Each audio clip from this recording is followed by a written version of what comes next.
Muy buenas noches a todas las personas que se encuentran conectadas en este momento. Sean bienvenidos a esta clase de lunes, ya en esta segunda semana, llegando tal vez a la mitad del contenido de esta capacitación. Espero que estén muy contentos y que hayan estado muy contentos con lo que hemos ido trabajando hasta el momento. Vamos a continuar este proceso y recuerden que nosotros, pues, digamos que para contextualizarnos un poco en lo que habíamos quedado, recuerden que habíamos estado hablando de las creencias espirituales y el consumo de sustancias psicoactivas. Hablamos de los enteógenos, que eran estas plantas que están relacionadas con el tema espiritual. Hablábamos de las plantas que generan el dimetiltriptamina o el DMT, la psilocibina con los hongos, el yagé, la ayahuasca, entre otras sustancias. Hablamos de la relación entre lo espiritual y entre lo que Víctor Frank hablaba sobre el tema de buscar un sentido de la vida. Hablamos del tema de la rehabilitación y combinamos el tema de la rehabilitación con lo espiritual y decíamos, recuerden que estamos haciendo es como un resumen del último que se vio, decíamos que nosotros tenemos que tener mucho cuidado cuando estamos frente a las creencias ajenas. ¿Por qué? Porque al estar frente a las creencias ajenas, la persona tiene una fe hacia lo que cree. Entonces nosotros no podemos llegar a decirle que eso es mentira, que eso no se hace. No, nosotros somos operadores terapéuticos y estamos es enfocados a darle un manejo a la persona, más no hablar de las cosas personales, ¿cierto? Entonces hablábamos sobre eso, sobre que lo importante es que las personas sí tengan una conciencia espiritual que les ayude en la teoterapia.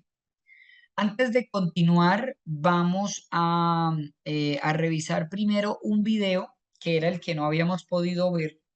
Vamos a ver un video que nos habla ya, digamos, con lo que hemos visto hasta este momento del tema de los enteógenos.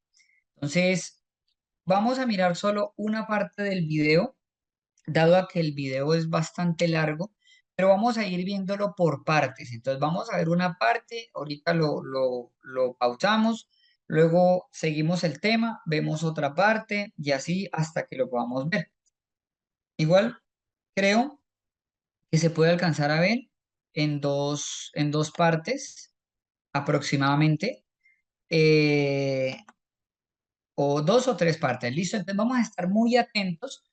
¿Qué es para que tengamos como más consideración de qué son los enteógenos y qué relación hay sobre el tema que siempre está vinculado hacia Dios o hacia el tema de las sustancias, la droga y Dios, ¿cierto? O lo espiritual. ¿Listo? Muy, muy atentos. Me gustaría que tomaran nota de lo que tal vez se va a ir mencionando. Entonces, muy pendientes. Comenzamos.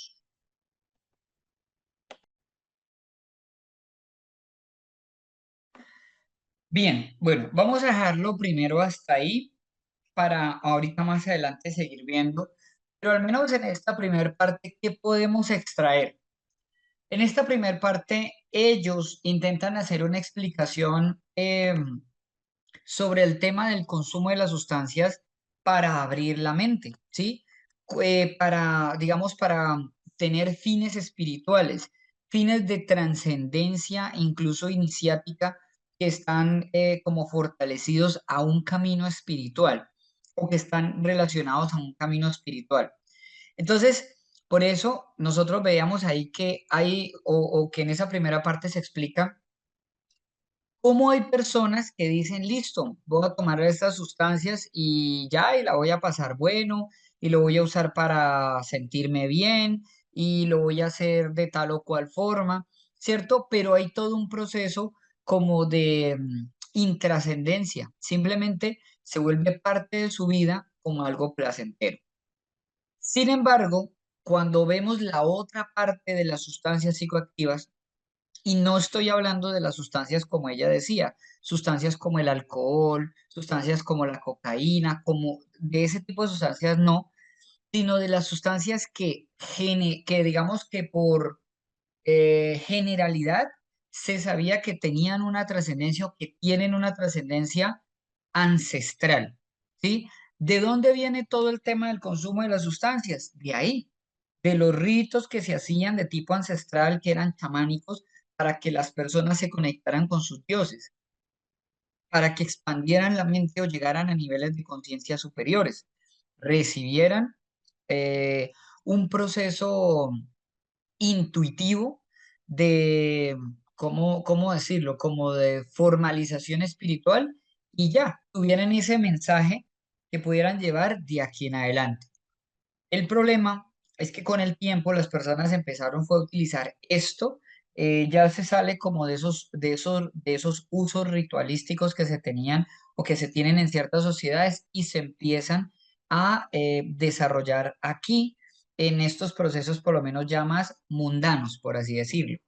Claramente quiero aclarar que no estoy haciéndole la apología al consumo de las sustancias con un fin religioso, pero sí explicándoles que todo parte de ahí o que hay una relación directa entre el consumo e incluso la espiritualidad. Para eso es importante que nosotros hablemos del tema de la teoterapia. Hace poco vi que había una persona que estuvo en la clase que me dijo, es que yo he trabajado la teoterapia, ¿sí? Entonces, recordemos que Teo hace representación a Dios. Teo hace representación a la palabra Dios. Todo lo que diga Teo es Dios. Cuando es teología, significa que son ciencias de Dios. Cuando es teoterapia, quiere decir que son terapias enfocadas a Dios. Pero cuando hablamos de Dios desde un aspecto antropológico, no hablamos únicamente del Dios cristiano. Hablamos de las creencias que existen para otros sobre otros dioses o sobre otras creencias espirituales, ¿sí? Entonces, por eso, pues aquí colocamos como unos simbolismos de cada una, digamos, de las religiones. ¿Por qué? Porque es que nosotros tenemos que comprender que vamos a tener personas con las que estemos trabajando, que estén llegando a nosotros y que van a tener la tendencia a querer seguir las creencias que ellos tienen. Entonces, no solamente vamos a hablar de un tema del cristianismo, sino vamos a hablar de un tema de comprender una espiritualidad profunda. Si ustedes son católicos o son cristianos, pues mantengan esa creencia en ustedes, esa fe en ustedes, pero si la otra persona no lo es, no combinen temas de hacer una terapia con hacer una evangelización, porque aquí se empieza a perder la ética. Y ustedes dirán, pero ¿por qué se va a perder la ética? Claro, que es que hay personas que no son afines a ciertas creencias y cuando usted empieza a imponerles o a hablarles de cosas que ellos no están buscando, ellos están buscando es rehabilitarse, no evangelizarse, pueden empezar a generar molestia y no continúan. Y luego dicen, es que yo quise avanzar en el camino de mi proceso, pero no seguí porque a donde yo iba querían meterme la Biblia por los ojos, ¿cierto? Entonces hay que tener mucho cuidado.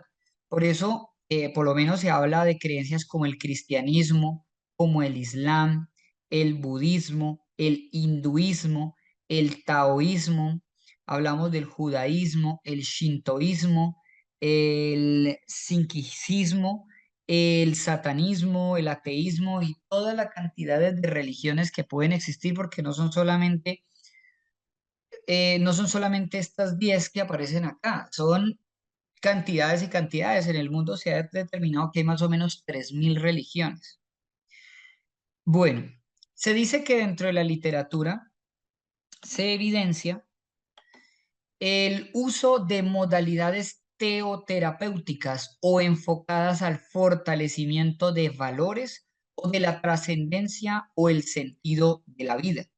Aquí voy a hacer un paréntesis y es que es importante recordar que muchas veces la espiritualidad está vinculada a eso, al sentido de la vida.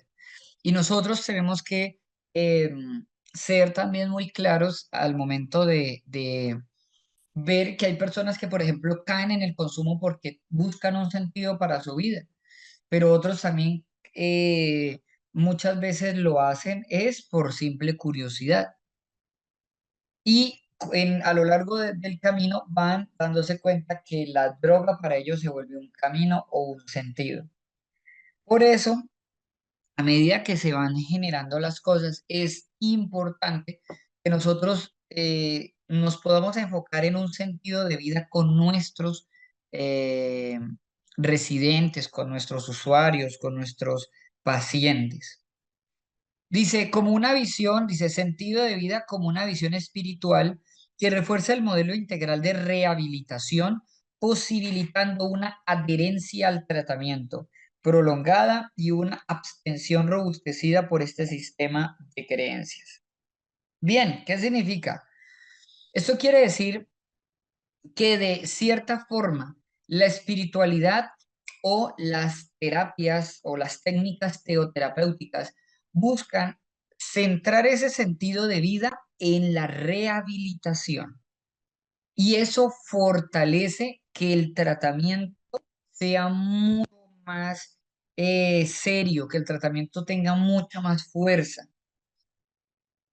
Ahora, hay algo que nosotros a veces no sabemos cómo llamar, pero son los recursos espirituales. Y esos recursos espirituales tienen un nombre. Se llaman recursos noológicos. Los recursos noológicos, o como les decía, los recursos espirituales, tienen una explicación sobre esas características que están ligadas a la existencia humana. Pero los recursos noológicos nacen desde la espiritualidad, nacen desde la religión. Yo siempre les digo, la gente hoy en día ha dañado el concepto de religión, porque si lo vemos desde una perspectiva simplemente etimológica, religión significa volver a unir, religare. ¿Sí? Viene de una palabra que significa, que es religare, que significa volver a unir o volver a ligar. ¿Sí? En otras palabras, la religión se hizo para unir a la gente. Lastimosamente, hoy en día se ha utilizado para estafar a la gente, se ha utilizado para fines bastante perversos. Entonces la gente ha dejado de lado el verdadero sentido de hablar de religión. Entonces la gente ya no quiere hablar de religión, quiere hablar es de espiritualidad. Pero sin importar lo que sea que la persona esté hablando, hablamos que, por ejemplo, los recursos no lógicos los vamos a encontrar ahí en el concepto de lo espiritual, en el concepto de volver a ligar, de la religión, ¿sí? Pero no hablo de la religión de la estafa, sino hablo de la religión desde el punto de vista de, venga, yo sí estoy en este lugar practicando lo que sí debo practicar y dando testimonio de las cosas que deben hacerse. Se dice que aquí se habla de potencialidades inherentes que constituyen al ser humano en persona, los recursos neológicos. Son el conjunto de fenómenos, capacidades o manifestaciones espirituales expresadas por el autodistanciamiento y la autotrascendencia. Y aquí les voy a hacer una aclaración. Cuando una persona tiene un componente espiritual, la persona lo que debe hacer para que ese componente espiritual tenga fuerza, para que ese componente espiritual sea válido, es que la persona tenga la habilidad de autodistanciarse o que tenga la habilidad de generar autotrascendencia, incluso de tener la conciencia de saber que hay cosas que está haciendo mal y que hay cosas que puede hacer mejor o que puede hacer bien, ¿sí?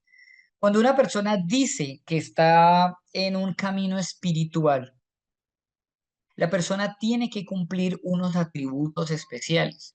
Y esos atributos es que la persona empieza a dejar el ego de lado.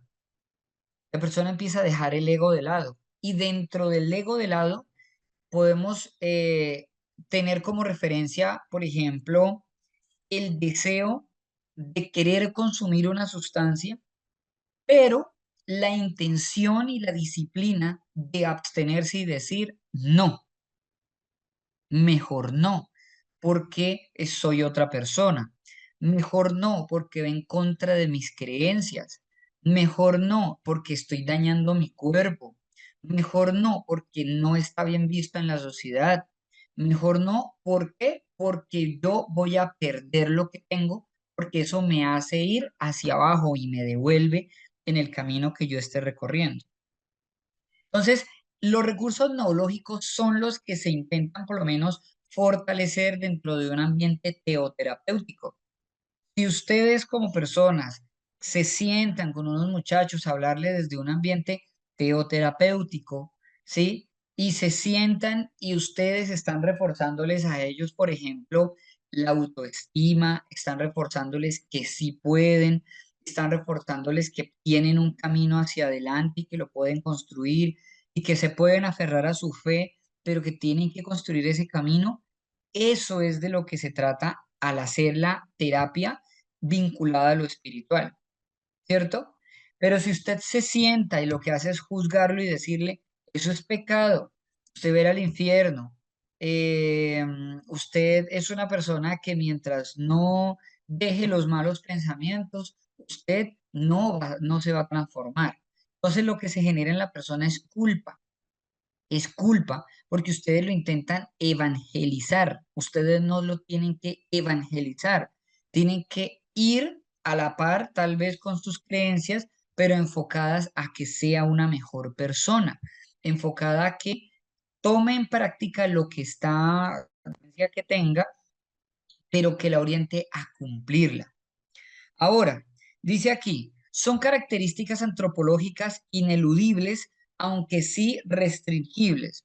Son recursos que no están en lo psicofísico, ni siquiera están en ninguna parte, no son una realidad óntica, no tienen materia, son potencia pura, son posibilidad de manifestación. ¿De qué estamos hablando? De los recursos noológicos. ¿Qué son los recursos noológicos? Son recursos que están vinculados o que están relacionados a características de la existencia humana. ¿Listo? Permítanme, por aquí a alguien se le fue un rayón. Ya volvemos otra vez a compartir. Ya. Listo. Entonces, ahora, por otro lado, eh, hacemos también una relación directa con la logoterapia. Hacemos una relación directa con la espiritualidad que se vincula desde la logoterapia. ¿Y qué es la logoterapia? Yo les comentaba a ustedes aquí atrásito que habían, por ejemplo,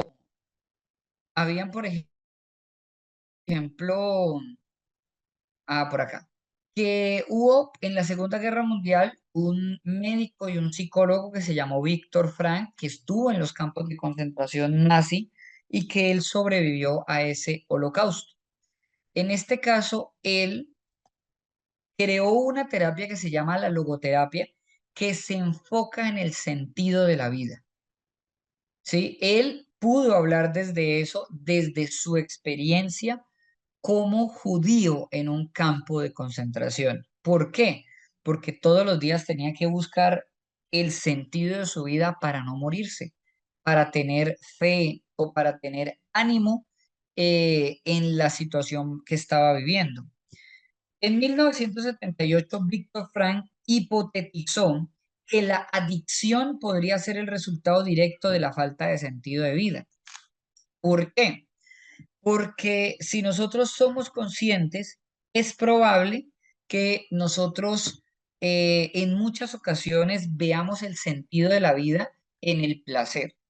Si nosotros vemos todo como placentero y como doloroso, vamos a estar viviendo una vida en donde siempre vamos a buscar el placer, pero no nos damos cuenta que el dolor es necesario. No nos estamos dando cuenta que en ese ámbito relacionado a lo que la gente a veces sufre o por lo que la gente a veces padece, la gente aprende también de estas cosas. ¿Por qué? Porque no podemos vivir en un mundo completamente placentero. Y ese es el problema de las sustancias psicoactivas y de la adicción, que están solamente simplificadas al mundo del placer. Yo tengo que entender que también tengo que ver el lado oscuro de la vida y por medio de la logoterapia, ¿sí? O al menos desde estos principios decir, listo, yo sé que en esta vida la gente se muere, pero el día que eso ocurra yo tengo que ser fuerte y tengo que avanzar. ¿Qué pasa con las personas que están en adicción? Cuando la novia los deja, cuando el papá los trata mal, cuando se muere un familiar o un amigo, la persona va a consumir porque la persona no resiste lo que está ocurriendo. Si la persona no está resistiendo la situación, entonces busca la forma de encontrar una paz. Por eso acude a la adicción. En ese caso, es como si buscara el sentido de la vida, ¿sí? A pesar de que hoy en día se sabe que la adicción es multicausal, o sea, existen muchas causas, esta teoría tiene validez en la población colombiana con problemas de adicción, ya que se encontró que el sentido de vida de la variable más asociada a la vulnerabilidad a reincidir en el consumo. Entonces, ¿qué pasa? Que sabemos que existen muchas razones para que una persona consuma. La persona consume por gusto, la persona consume por tristeza, la persona consume por muchas razones, pero sabemos que igual detrás de cada una de esas razones a veces se simplifica en el sentido. Se dice que por ese motivo en la primera hipótesis que se preguntaba si a mayor sentido de vida, menor vulnerabilidad a la violación de la abstinencia es aceptada. O sea, que si la persona sabe y tiene claro qué quiere en su vida y qué es lo que le da sentido a su existencia, permite que la abstinencia se mantenga, o sea, no va a recaer. Pero cuando la persona no ha abierto su mente y no tiene claridad respecto al tema del sentido de la vida, sigue enfocando su sentido de la vida en el consumo. Y ese es el problema. ¿Por qué? Porque el día que salga de un proceso va a volver a ¿qué? Va a volver a recaer. Ahora, hablábamos ahorita de los recursos no lógicos y se dice que así, por ejemplo, cuando existe un sentido de vida, las personas no recaen, pues también cuando existen estos recursos no lógicos, también hay menor índice de recaída, hay menos probabilidades. ¿Por qué? Porque ahora hay un componente más allá de lo físico y de lo psicológico y se complementa con los dos, que son los recursos espirituales, los recursos no lógicos.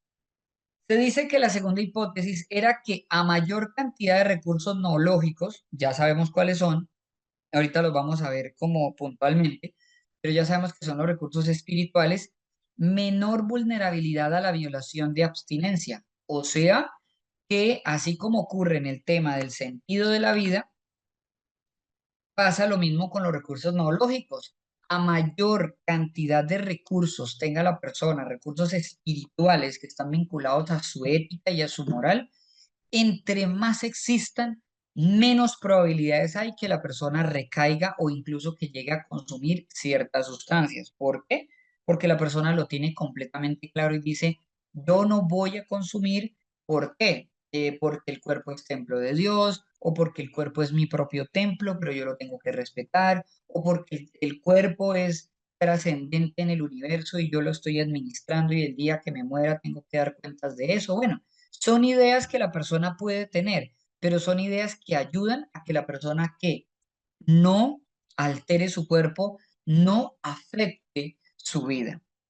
Esta hipótesis es aceptada ya que se encontró una relación inversa significativa entre la vulnerabilidad a reincidir en el consumo y los recursos no lógicos, ¿sí? O sea que también a menor cantidades de recursos no lógicos, mayor es el índice de recaer o de consumir. ¿Por qué creen ustedes que hay personas que de verdad no mejoran?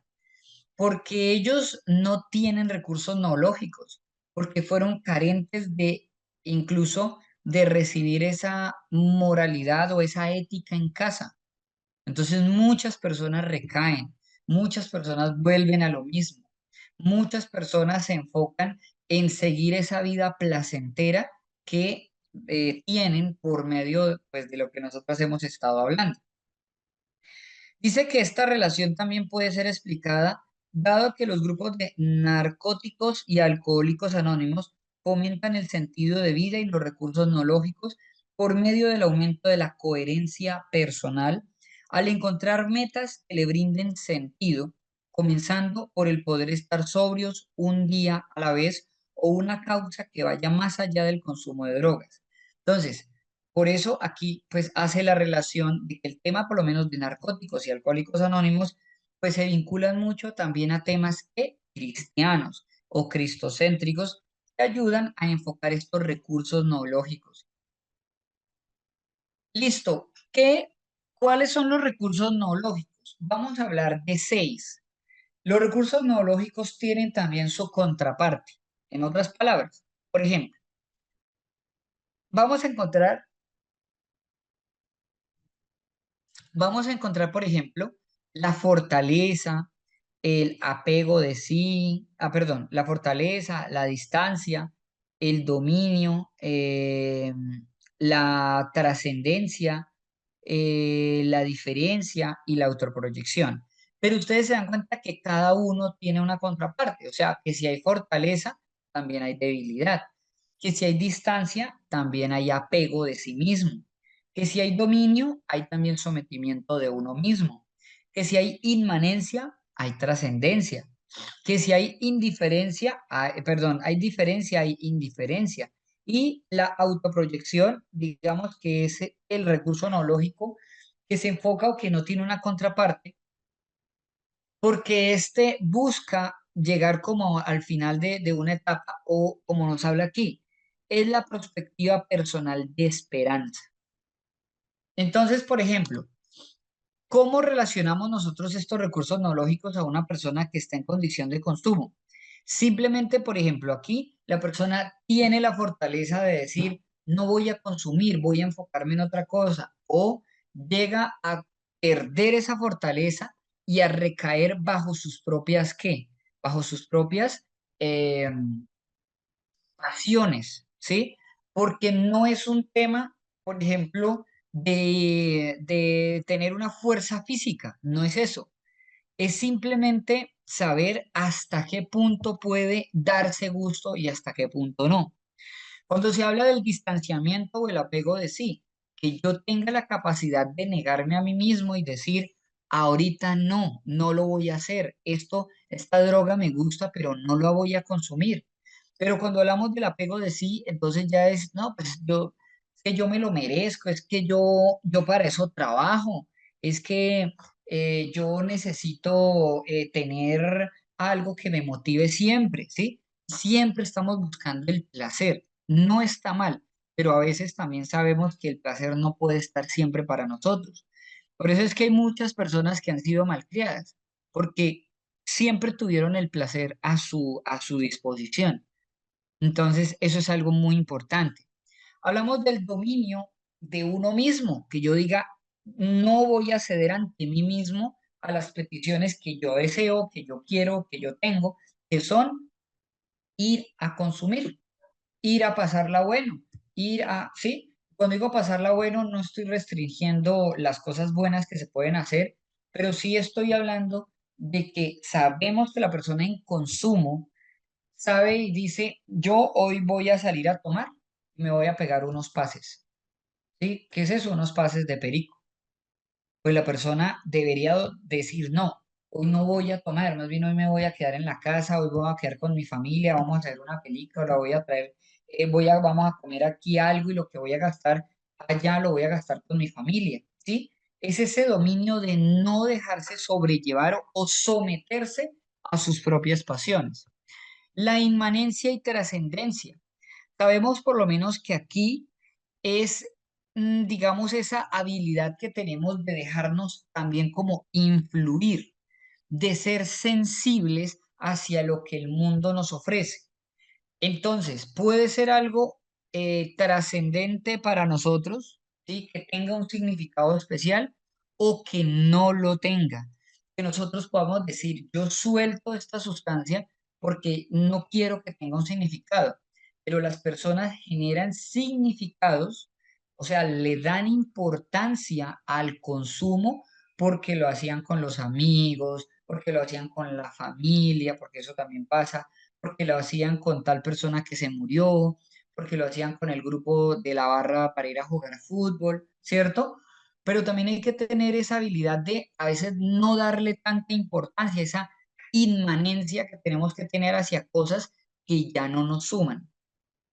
Hablando de la diferencia y la indiferencia, bueno, pues aquí es buscar la indiferencia en las cosas que vengan relacionadas al consumo y más bien buscar la forma siempre de generar como ese equilibrio, esa balanza y decir, esto me sirve, esto no me sirve, esto me suma o esto me resta.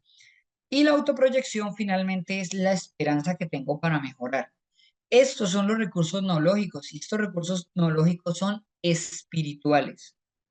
Recuerdan que cuando uno era niño, en el colegio a uno le solían dar materias, por ejemplo, como ética y valores, y eran materias, gente casi, o son materias que la gente no, como que no llena de importancia, pero la ética tiene tanta importancia porque cuando uno crece, si uno no tiene valores, ¿qué va a ocurrir? Pues esos valores van a encargar, esa falta de valores, van a encargarse de que uno se afecte en su destino o a veces cometa errores o equivocaciones en una sociedad pues que tal vez sí los tenga.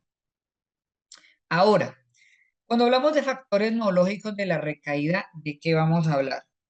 Al analizar en profundidad la relación de los factores neológicos en el modelo propuesto, se encontró que el apego-distancia, recuerden que lo vimos por aquí, aquí está, en de sí mismo y la debilidad-fortaleza, o sea, estos dos primeros, noética eran los dos factores neológicos que más explicaban la probabilidad de reincidir en el consumo junto con el sentido de vida y las prácticas privadas religiosas. Bueno, ya igual yo ya les expliqué eso, cada uno qué relación tenía con el tema del consumo. Pero miren que sí hay recursos que nos llevan a un norte. Por eso ustedes ven en la imagen, por ejemplo, que aquí hay una rosa de los vientos apuntando al norte, al este, al sur, al oeste, ¿cierto? Y que nos, digamos que hace referencia a dónde va esta persona. Cuando una persona está en el consumo de sustancias, esta brújula se daña.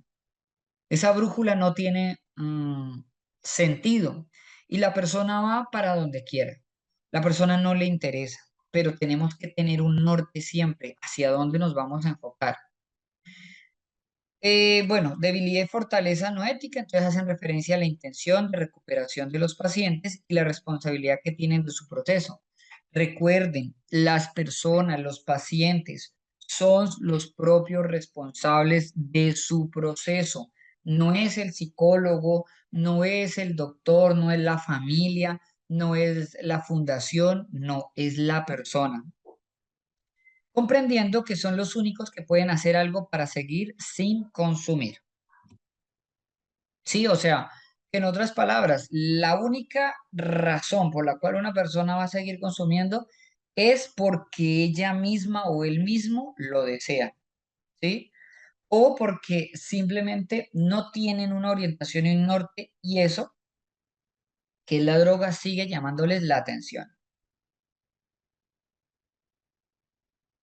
Cuando hablamos del apego-distancia, de este recurso dice promedio de los participantes fue ambivalente, lo que quiere decir que se les dificulta decidir sobre lo que quieren y deben hacer y les cuesta autorregular sus impulsos, ¿sí? Entonces la persona como que dice, "Ah, es que yo quiero esto, pero yo sé que no debo hacerlo, pero va y lo hace. Ay, es que a mí me provoca esto y yo sé que no debo hacer esto, pero termina haciendo, comprando. Ay, es que yo no debería llamar a mis amigos, pero termina llamándolos y se van a consumir. Se dice que eso puede ser dado a las dificultades que se presentan al salir del proceso de internado y adaptarse nuevamente a la vida afuera del centro del tratamiento. Entonces, también suele ocurrir eso. ¿Por qué? Porque las personas salen y las personas pasaron por un proceso, pero resulta que vuelven a una vida en donde, claro, se encuentran con los amigos, tal vez con una novia, se encuentran con alguien Mm, y eso hace que la persona tenga la tendencia a volver a lo mismo, ¿sí? Bueno, en este apartado, antes de pasar al video,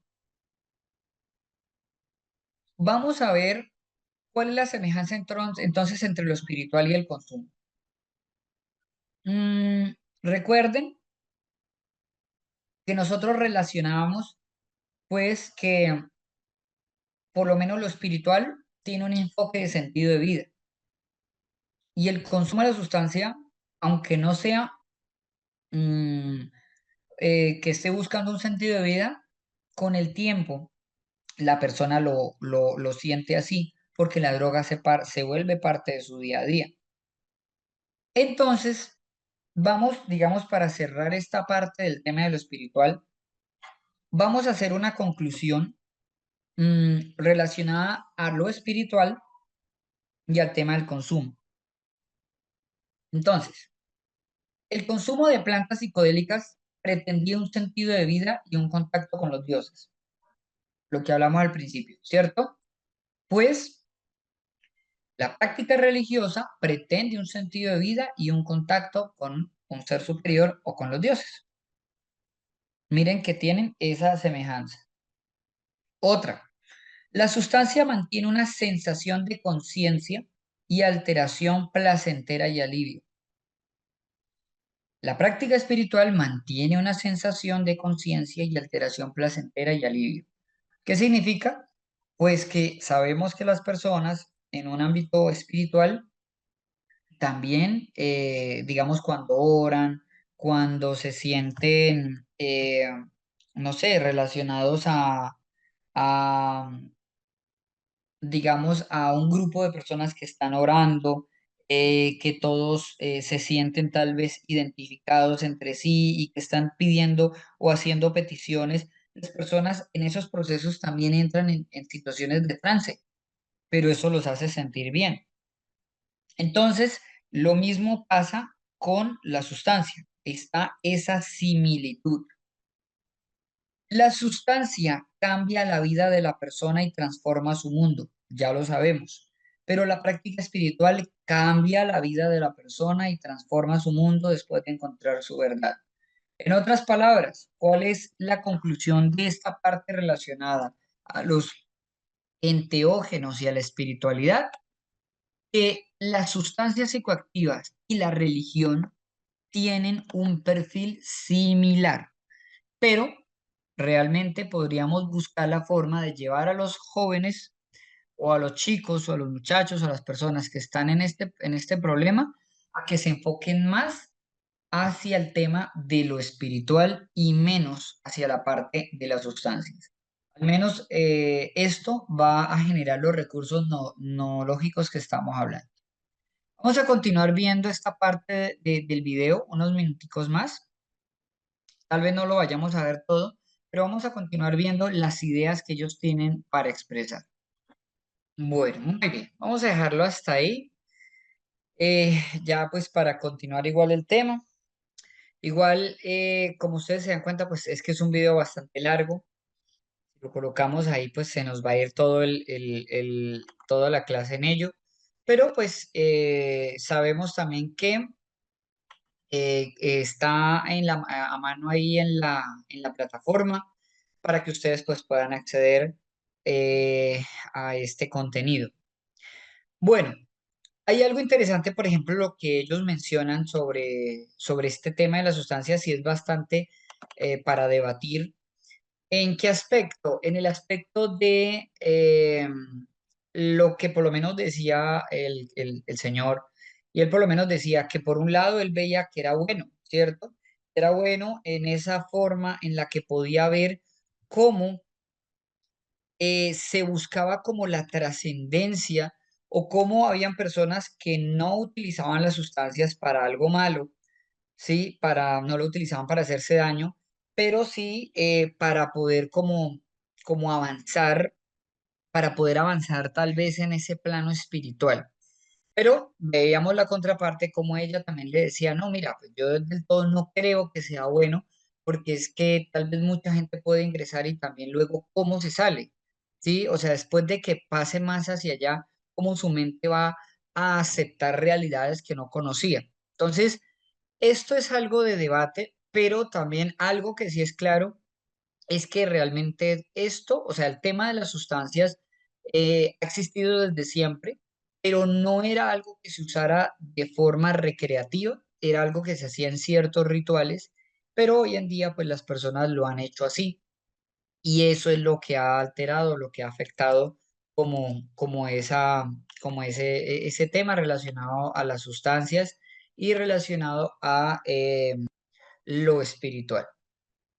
Bueno, cerrando ese tema de lo espiritual y demás, ya de aquí en adelante vamos a empezar a enfocarnos en temas más teóricos vinculados ya al tratamiento del consumo.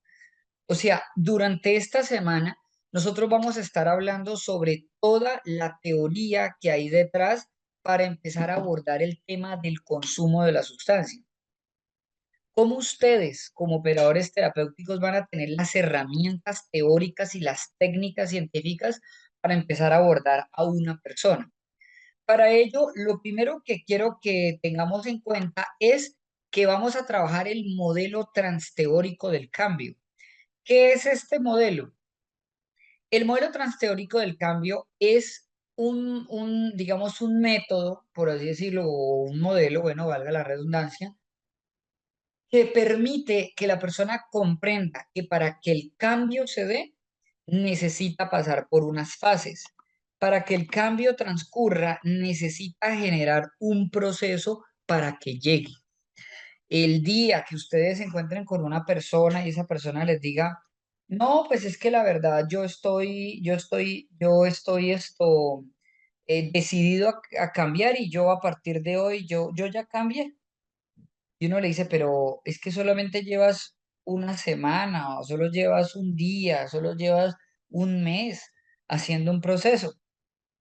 Sí, pero esta semana, día o mes que llevo me ha hecho ver la realidad y yo creo que yo ya cambié. Bueno, pues eso se llama autoengaño. ¿Por qué? Porque para que se genere un cambio se requiere pasar por unas fases, se requiere cumplir un proceso y ese proceso está enraizado a un componente teórico o a una serie de componentes teóricos que ustedes van a comprender. Bueno, aquí tengo un video, pero ese video lo vamos a ver ahorita. Vamos a ver una parte porque el video también dura cierta cantidad de tiempo. Entonces solamente vamos a ver una parte. Lo que primero vamos a hacer es explicar y después ya cuando veamos el video, pues ya van a tener como un entendimiento mejor de lo que van a escuchar. ¿Qué es el modelo transteórico del cambio, conocido también como MTT? El modelo transteórico del cambio tiene como premisa que el cambio es un proceso, lo que les estaba comentando, y las personas tienen diferentes niveles de motivación e intención de cambio. Entonces, no todas las personas tienen el mismo deseo de cambiar, no todas las personas los mueve la misma motivación para cambiar. Eso hay que dejarlo claro, eso hay que tener. De eso hay que ser consciente porque a veces nosotros agarramos 20 personas, 10 personas, 15 personas, 50 personas y a todos les aplicamos lo mismo, creyendo que lo que estamos haciendo está bien y realmente detrás de eso hay mundos diferentes, hay personas diferentes con motivaciones diferentes, pensamientos diferentes que están pues digamos, en concordancia con la idea o puede que no, que ustedes les estén presentando. Bueno, aquí nos comenta pues que en el 79 lo que fue Prochaska y Di Clemente fueron los que se encargaron de analizar 18 teorías de psicoterapia y de modelo conductual y y ellos ya con el tiempo fueron los que crearon este modelo que se deriva de esas mejores 18 teorías de psicoterapia, ¿sí? Entonces ellos recopilaron eso y dijeron, claro, aquí lo que hay es un modelo que unifica todas estas 18 teorías. Por eso se llama modelo transteórico del cambio. ¿Y qué dijeron ellos? Que todas, al menos en la idea principal, buscaban entender el cambio en las personas, fuera porque ellos mismos lo desearon o fuera a partir de la ayuda profesional. Entonces, cada vez que nosotros hablemos del modelo transteórico, vamos a estar hablando del cambio, vamos a estar hablando de esta palabra. Prochaska y Di Clemente definen cambio como un proceso interno psicológico, ¿sí ven? Un proceso que inicia cuando el individuo afronta una situación nueva que requiere ajustes y modificación de los pensamientos, emociones y conductas. Eso se da en el proceso de psicoterapia, cuando se le empieza a enseñar a la persona y se le dice, usted tiene un problema y tiene que mejorarlo. Usted estaba mal y tiene que hacer las cosas bien. Y entonces la persona al principio no acepta, pero va pasando el tiempo y dice, oiga, ¿sabe algo? Sí, yo estaba equivocándome en esto, yo no debí ser de esta forma, yo no debí actuar así con mi familia o conmigo mismo, me estaba dañando, pero hay al menos algo claro, y es que el cambio se está generando con el darse cuenta. Se dice que esto implica ver a la persona desde una perspectiva holística. ¿Qué significa? Que tiene que ser integral. Entonces ya lo hemos hablado, ya hemos hablado de lo espiritual, ya hemos hablado del tema de lo social, ya hemos hablado del tema de lo psicológico, o bueno, en este caso, de lo biológico, pero el cambio tiene que tener componentes de cambio integrales, holísticos, eclécticos. Bueno, eclécticos no vendría aquí esta palabra, pero sí tendría que tener cambios que son desde diferentes áreas de su vida, cambiar los amigos, mejorar su comunión con lo espiritual o con Dios, cambiar su relación con su familia y que sea mucho más armónica, empezar a enfocarse a tener un trabajo más estable, empezar a cuidar su cuerpo, tener una vida emocional más segura, más confiable y más tranquila, ¿sí? O sea, hay muchas cosas que están detrás de ese cambio. El cambio obligado o presionado por factores externos no implica modificación del punto de vista, ideas, pensamientos o creencias en la persona. Entonces, si nosotros obligamos a una persona, va a ser muy difícil que pueda cambiar. Cuando se habla de voluntad y de cambio, se dice que estos autores indican que las personas cambian de forma voluntaria cuando muestran preocupación sobre las necesidades e importancia de cambiar. Y a veces esto ocurre, queridos compañeros, ¿por qué?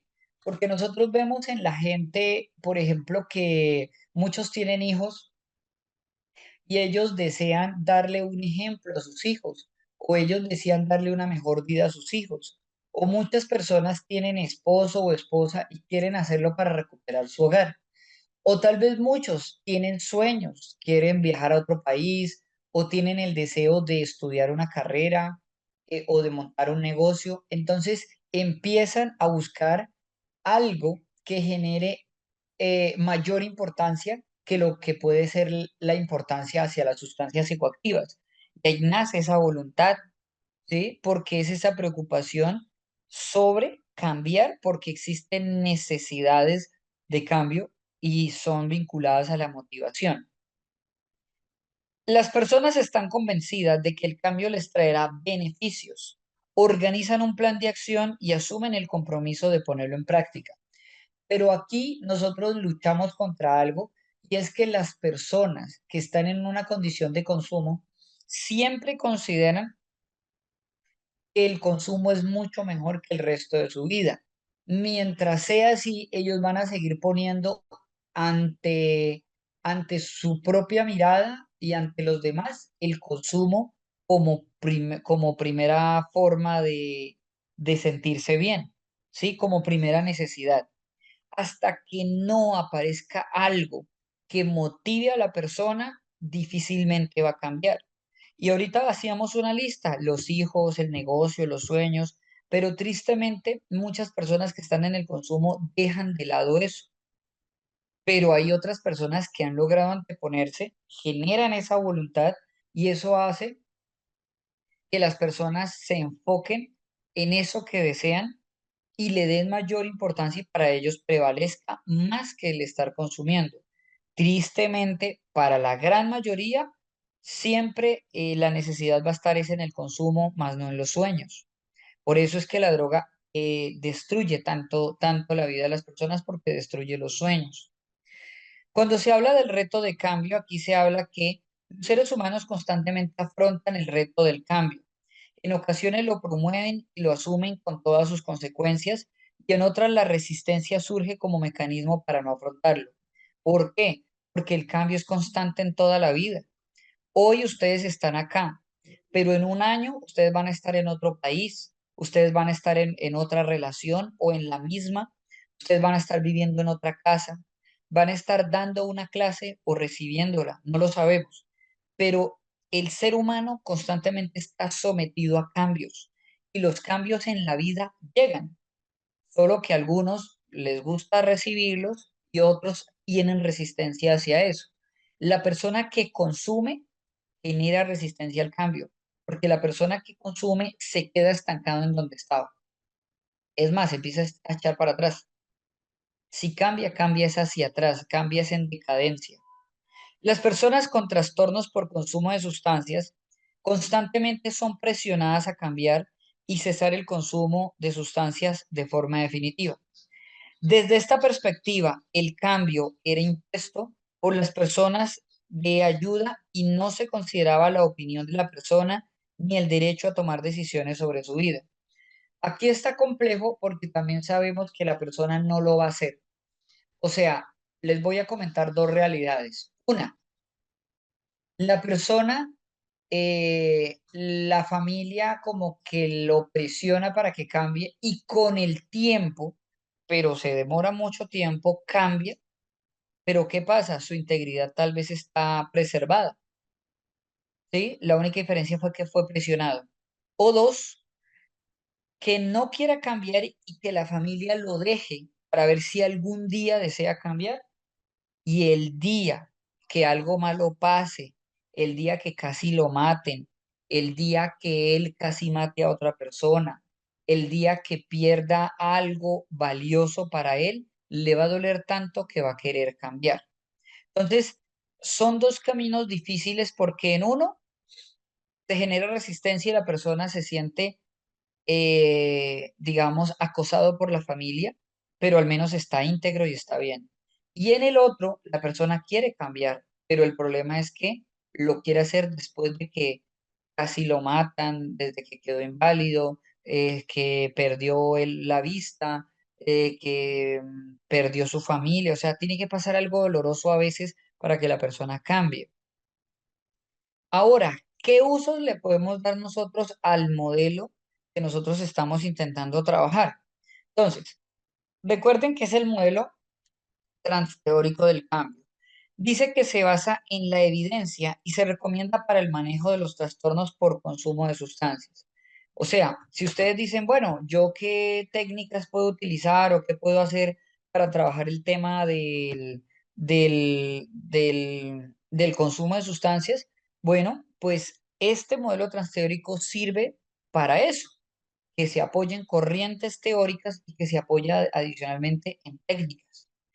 El modelo ha demostrado ser útil para cambiar estilos de vida poco saludables y para ayudar a entender las razones por las que los individuos muchas veces fracasan pese a querer lograr cambios en su vida. En otras palabras, digamos que en este caso lo que se pretende, lo que se busca es ver la utilidad del modelo por medio de las fases, pero también entender que hay gente que posiblemente va a fracasar en su proceso y que mientras se da esta situación o mientras fracasa, está volviendo a una fase nueva, pero el modelo lo acepta, el modelo la entiende y el modelo ayuda a comprender esta situación por la que la persona está pasando y por la que la persona ha fracasado. Ahora, cuando nosotros hablamos del modelo transteórico del cambio, ya empezamos a introducirnos en esencia a este proceso de dimensiones de cambio. El modelo transteórico del cambio proporciona una concepción global de cambio en las conductas relacionadas con el uso problemático de sustancias. O sea, que nos permite tener una visión clara principalmente del problema de las sustancias psicoactivas. Integra cuatro dimensiones que influyen en el cambio de la conducta, que son las etapas de cambio, los procesos, los niveles y el contexto. Nosotros vamos a estar hablando de las etapas de cambio, que es lo que nos interesa. Entonces, aquí, ¿qué vamos a encontrar?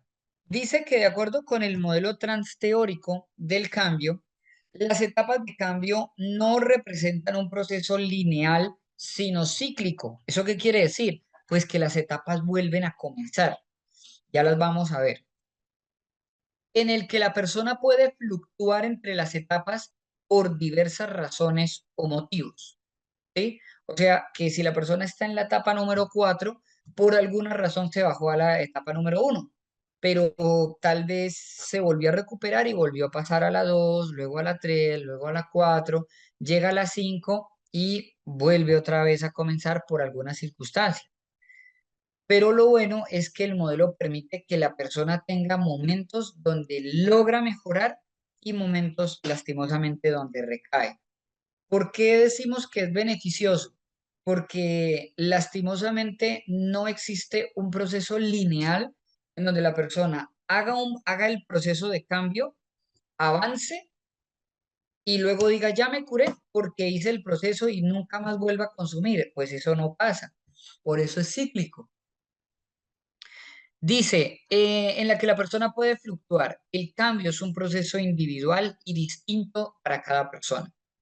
Esto implica que aunque dos personas expresen su intención de cambio respecto al uso de sustancias, de acuerdo con el modelo, pueden encontrarse en distintas etapas y las estrategias de trabajo deben ser diferentes.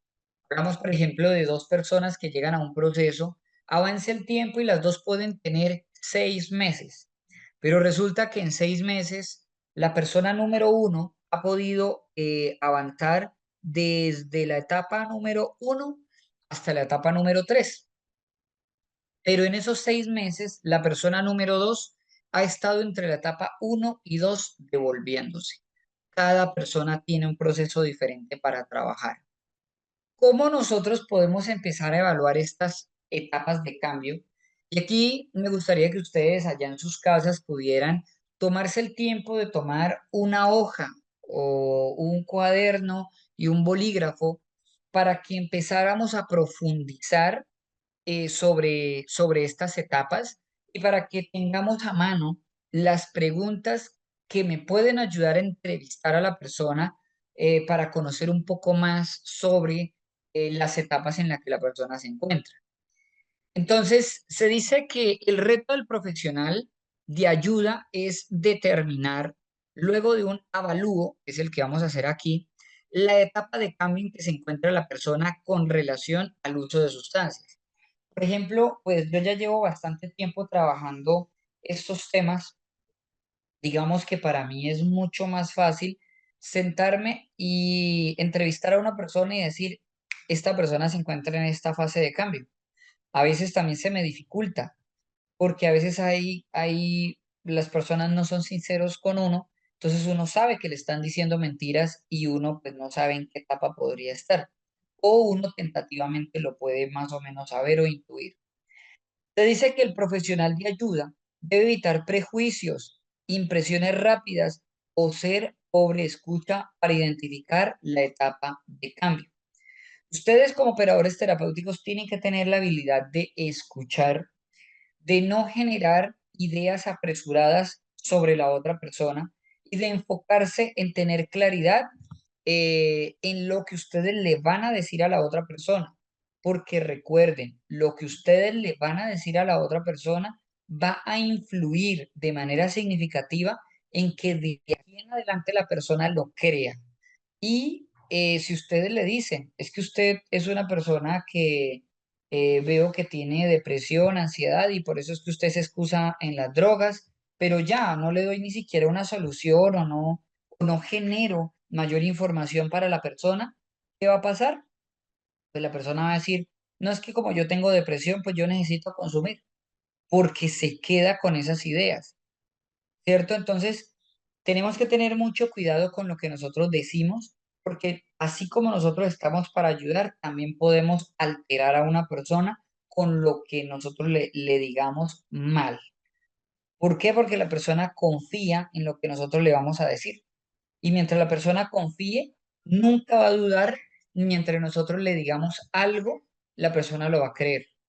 Si ustedes le dicen, tú no te puedes curar, ya la persona lo cree, porque se lo está diciendo el profesional que está ahí frente a él. Si ustedes le dicen, bueno, lo que pasa es que está difícil tu proceso, pero no es imposible. Vamos a trabajar y vamos a buscar la forma de que vuelvas a tener una vida más estable. No te puedo prometer que te vas a curar, pero tampoco te voy a decir que va a ser todo malo. Vas a ver que vas a adquirir buenas herramientas. Eso es muy diferente. Entonces, según Di Clemente, existen unas preguntas base que deben ser incluidas en el avalúo o cernimiento, ¿sí? Entonces, vamos a hablar de 6. Primero, ¿qué cambio, eh, qué cambio, si alguno ha realizado para dejar el uso de las sustancias? Le preguntamos a la persona si ha podido desarrollar cambios, si ha sido, cuáles han sido, o si ha sido, si es cierto, cuál ha sido. ¿De qué manera estás trabajando para manejar el uso de la sustancia? Estas preguntas son importantes porque muchas personas dicen que quieren, que están cambiando y uno les dice, ¿y cómo lo estás haciendo? Y la persona no tiene respuesta. ¿Por qué? Pues porque simplemente no está generando ningún cambio, solo te lo dice porque quiere quedar bien y para que le digan que está bien en el proceso. 3. ¿Cómo o de qué modo has modificado la conducta en relación con el uso de las sustancias? Sí, saber si, por ejemplo, la persona ha tenido la conciencia para decir, vamos a hacer una modificación y esa modificación pues va a ayudarme para yo empezar a dejar ciertas cosas de lado y enfocarme en lo que deseo poder trabajar. 4. ¿Consideras el uso de sustancias como un problema que necesita ser cambiado? Y esto es muy importante. ¿Por qué? Porque en esta parte de lo que se está hablando del uso de las sustancias, sí es relevante que las personas, por ejemplo, sepan que em, si la persona dice, yo no considero que sea un problema, ya estamos hablando de una primera etapa y es la etapa donde la persona no acepta su proceso de cambio. Entonces, a diferencia de que la persona diga, no, claro, yo sé que estoy mal y en ese proceso de estar mal, pues la verdad en ese proceso de estar mal, quiero eh, hacer un cambio para mi vida, porque yo soy consciente de esa situación. Dice, en este momento, ¿cuán importante es para ti trabajar para lograr cambios en el uso de las sustancias? Pues también vamos a ver si la persona sí le va a dar la importancia. Algunos van a decir, no, claro, claro, yo necesito mejorar, pero no, yo creo que ahí me gustaría es como trabajar solamente, dejar de consumir perico, pero yo la marihuana la voy a seguir consumiendo. Entonces, no es decirle a la persona como que está mal o que no lo haga, pero sí es orientarlo y decirle, bueno, la idea es que al final tú no consumas nada, pero igual esperemos a ver qué pasa en el proceso. Tal vez quieres dejar de consumir algo únicamente y terminas dejando todo. O tal vez la persona quiere dejar algo y termina peor, ¿cierto? Pero son las decisiones que él toma. Y como sexto, vamos a tener, por ejemplo, ¿qué tan seguro te sientes de poder realizar algún cambio con relación al uso de las sustancias? Entonces, aquí buscamos suprema voluntad de la persona porque sí necesitamos saber eh, si la persona, por ejemplo, tiene de verdad la seguridad de poder cambiar. Ahora, estas etapas son las etapas de cambio. Y yo necesito que ustedes de aquí en adelante se las aprendan y sepan cómo se tienen que desarrollar estos procesos de cambio. ¿Por qué es relevante que se sepan? porque así es como nosotros vamos a trabajar con las personas. Si yo no me sé estas etapas, es muy diferente que yo pueda decirle a la persona que vamos a cambiar o que va a cambiar o que yo sé en qué etapa está, pero no me acuerdo. No, yo tengo que tener claridad de las etapas. Sí es importante que la persona se las aprenda. Si la persona se las aprende, sabe más o menos en una entrevista si la persona está diciendo o no está diciendo la verdad. Estas etapas comienzan primero por la precontemplación. ¿Qué es la precontemplación? La precontemplación es una etapa en donde la persona no considera que tiene problemas. Luego viene la contemplación. La contemplación es donde se da cuenta que sí tiene un problema, pero quiere cambiar a su forma. Después viene la preparación. En la preparación nos damos cuenta que la persona empieza a generar planes, empieza a recibir terapia, empieza a tener la apertura de querer cambiar, de querer hacerlo por voluntad. Luego vamos a pasar a la acción y es que todos los planes que se hicieron para este apartado, en la acción la persona los va a empezar a realizar. Y aquí la persona va a cumplir o tal vez no va a cumplir todo al pie de la letra, pero al menos tiene la probabilidad de ir claramente. Si ya una persona se encuentra en acción, la persona está avanzando, la persona está mejorando. Y aquí la persona debe llegar a un proceso de mantenimiento y es mantenerse sobrio, mantener los planes que tiene y los planes que está desarrollando. Entonces, ¿cuál es la idea o cuál es la finalidad? Que la persona pueda empezar a desarrollar todos estos procesos para que con el tiempo surja el mantenimiento. Después del mantenimiento, se puede decir, y esto ya se logra con los años, que se genere una transformación. Entonces, cuando la persona está generando una transformación, la persona ya se puede decir que cambió, ¿sí? Pero para que esto ocurra, no, esto no pasa en un día, esto no pasa en una semana, esto no pasa en 3 meses, ni en 6, ni en 8. Esto requiere años. Esto requiere años. ¿Cómo así, Miguel? O sea, que una persona tiene que estar años metida en un proceso de rehabilitación por consumo de sustancias. No, la persona puede estar en un proceso y salir, pero tiene que continuar creciendo en sus etapas, tiene que continuar creciendo en sus etapas de cambio. Bien, eh, vamos, bueno, antes de explicarles, quiero mostrarles el video que les había comentado. Permítanme, quiero mostrarles el video que les había comentado para poder tener ya un poco más de claridad. De aquí en adelante, nosotros vamos a estar trabajando completamente el tema del modelo transteórico del cambio. O sea, de aquí en adelante va a ser así. Nosotros vamos a estar siempre hablando de eso. ¿Por qué? Porque ese es el lenguaje que nosotros tenemos que empezar a utilizar. El modelo transteórico que habla de sus fases de preparación, contemplación, perdón, precontemplación, contemplación, preparación, acción y mantenimiento.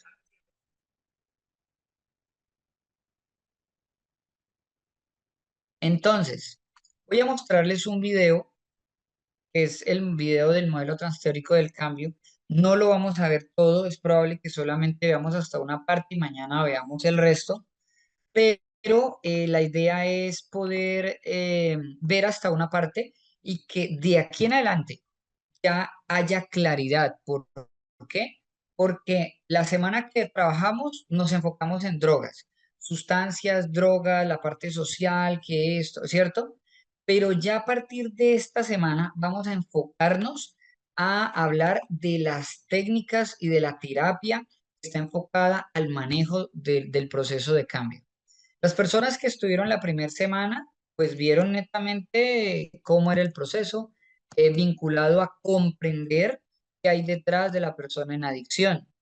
Pero las personas que van a estar a partir de esta semana ya empezamos a compartir la información que no todo el mundo sabe o que no todo el mundo tiene. Y es la información de, el proceso enfocado al modelo de cambio. ¿Listo? Vamos a ver una parte, nos quedan más o menos como 10 minutos, pero entonces vamos a ver una parte del video y desde que se nos acabe el tiempo lo voy a detener para hacer el cierre y mañana continuaremos ya con la otra parte y igual aquí quedamos en la parte ya de apenas empezar a presentar las verdaderas etapas de cambio. Entonces, muy atentos. Bueno, muy bien. Bueno, ahí vimos una parte del video. Pudimos darnos cuenta, digamos, más o menos el repaso que se empezó a hacer. Más adelante vamos a ver los procesos transversales de los que ella incluso también está hablando. Pero ya mañana, o sea, ya en estos días, todo lo que nosotros vamos a estar viendo va a estar enfocado es a la terapia, va a estar enfocado a cómo poder trabajar con las personas, qué es lo que tenemos que hacer para enfocarnos principalmente en las personas, en su salud mental y cómo lo vamos a estar manejando como operadores terapéuticos. Bueno, queridos colegas y compañeros, espero que les haya gustado el trabajo que desarrollamos hoy. De aquí en adelante, muy receptivos porque se vienen las técnicas y todo el manejo teórico. Teórico me refiero a todas las bases fundamentales, ya que la psicología aporta al tema del operador terapéutico junto con las técnicas y demás. Les deseo una excelente noche. Y para los que tal vez deseen acompañarme o acompañarnos más tarde, ahora más o menos en 15 minutos vamos a estar iniciando nuestra próxima clase que es de psicología del erotismo. Espero que estén muy bien. Gracias por su tiempo y su atención y nos vemos mañana. Un abrazo.